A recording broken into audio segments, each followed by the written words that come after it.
Cool. So hey everyone, hope you're doing well. So I'm actually from the U.S. I started at BCG in Washington, D.C. and I've been there about 5 years. I'm a project leader now in the Johannesburg office. So I'll say a bit about what is management consulting, because I remember, I haven't even, 10 years ago now, I was sitting in a room just like this. I was 4 years into my PhD, and I was at a career panel and someone talked about management consulting, and I thought, oh, that's pretty cool. And then I followed up, and now I love the decision. So I'll talk a bit about what is management consulting, and then a little bit about what is BCG, because there's a lot of different types of consulting. I have this specific skill and expertise in knowing about biology, but actually you have lots of other transferable skills that you could apply to all sorts of problems. So at a generalist management consulting firm, you would come in and actually you could work across several different industries, right? So because of your expertise, maybe you would find yourself in healthcare, and depending on what projects were happening in healthcare in your country, in your office, you could completely specialize there. But if you want to, you can broaden out. And if you look in a place like South Africa, pharma isn't a huge industry here, right? So in our office in Johannesburg, we do a lot of industrial goods, we do mining, we do a lot of consumer and retail, we do energy. There's a lot of other breadth of different industries that we work on. In terms of day in the life of a consultant, we're usually at the client office. It's a very client-facing business, so you need those EQ people skills, like Paul was saying. You need to be able to talk to people, hear what they need, and then tell them how you're going to help them get there. So we're usually at the client office. You'll be talking to your team. We always work in small teams, of 4 or 5 people. You may be talking to different experts, getting on calls, thinking of hypotheses, discussing with the client. You'll do a lot of PowerPoint presentation, because everything you think of, you've got to present back to your client. You'll do Excel model work, so basic analytics and analysis that would inform your strategy, inform how to make the operations better for your client. We also, and it's not so much on this slide, but we have a big digital hub as well that's starting in Casablanca and Johannesburg. And so there we actually do have, it's called BCG Gamma, but it's data analysts really deep beyond Excel. So what Paul was saying about the deep data analytics, you can't do that in Excel. So we have an arm that do those advanced analytics, machine learning, AI, etc. So in terms of who is BCG, just to give a quick view, so we are a management consulting firm, and we are international. We're global. We started in Boston in the US in 1963. We've got over $7 billion in revenue, so we truly are global. We work with most of the top 500 companies in the world, offices in more than 50 countries. And we have a huge, right now our strategy is we want to grow our presence a lot more in Africa. We've been in Johannesburg about 10 years, but we now have offices in Casablanca, Nairobi, Lagos, Luanda, and of course Johannesburg. We've got, I think we're just getting over 100 consultants now in Johannesburg.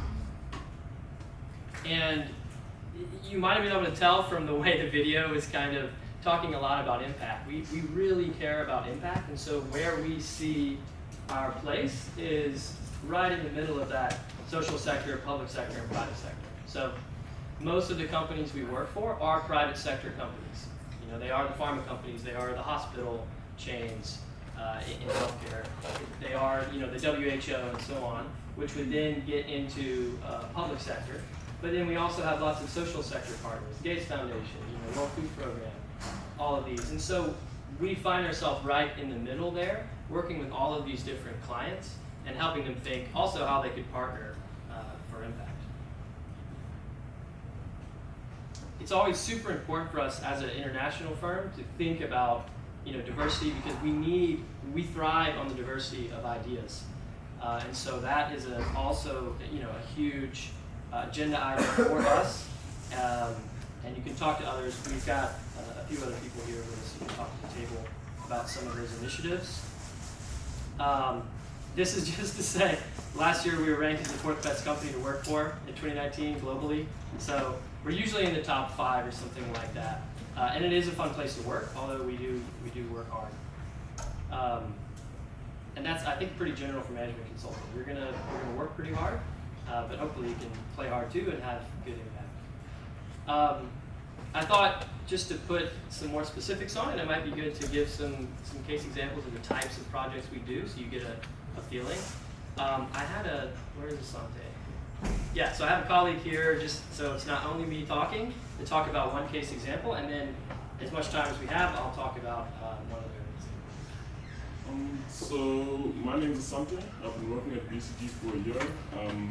My background's in maths and physics, and if you guys had told me while I was in my class about quantum mechanics and linear algebra that my skills would be transferable to something like optimizing malaria and vector control tools in Africa, control registration in Africa, I would have thought you were insane.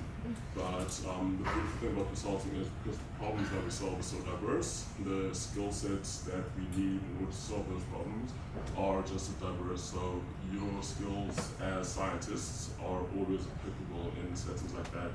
So just to get straight into the case, basically, as most of you probably know, the malaria and other vector-borne diseases kill millions of people every year, right?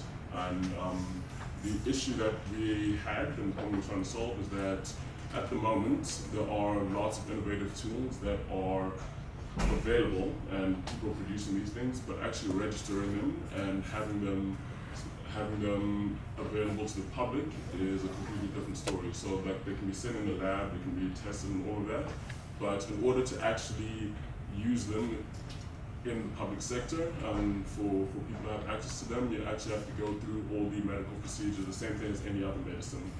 And in Africa, this process is very, very inefficient. So one of the cases we had was trying to optimize this. An example of one of the tools that we had are genetically modified mosquitoes, for example. And to give you an idea of why it's a little bit difficult to register these products and just release them in one country. Let's say, so the genetically modified mosquitoes are less capable of transmitting malaria. And let's say you register this product in South Africa, for example. Now, South African mosquitoes will spread these genetics down the line and fly over to Zimbabwe, for example. And now these mosquitoes are affecting Zimbabwean mosquito populations, and we have to think about how they interact with their ecosystem and what effect that's going to have on them. But if this product hasn't also been registered in Zimbabwe, now we're messing up the ecosystem and they haven't consented to this happening. So we're having issues like that, and our job was to go in and unify the different registration bodies and try to come up with a system that works for everybody that would allow the public to gain access to these tools and save lives, basically. Cool.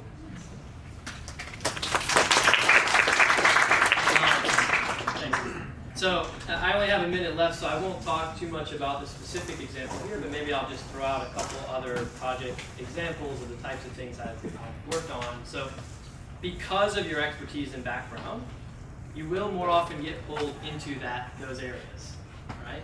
And so when I started, I was in the US, so the pharmaceutical industry is obviously quite large there.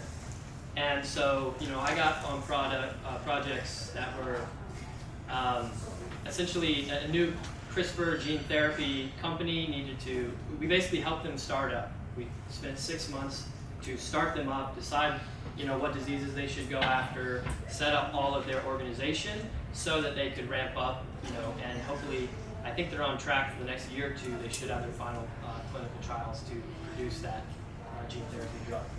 I worked for other large pharmaceutical companies where they had a drug that they thought could sell up to $7 billion US, like a very important drug. They wanted to sell more, but what we got in there, and we always try to think a little bigger, a little outside the box, and we realized that actually the problem is they're not diagnosing enough patients.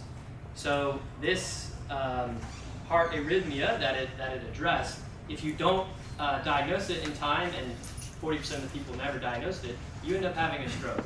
So what we did is we found ways to help them increase the diagnosis rate. they sold more drugs, so they're happy, their clients, they're trying to make money, right? But also it saved lives.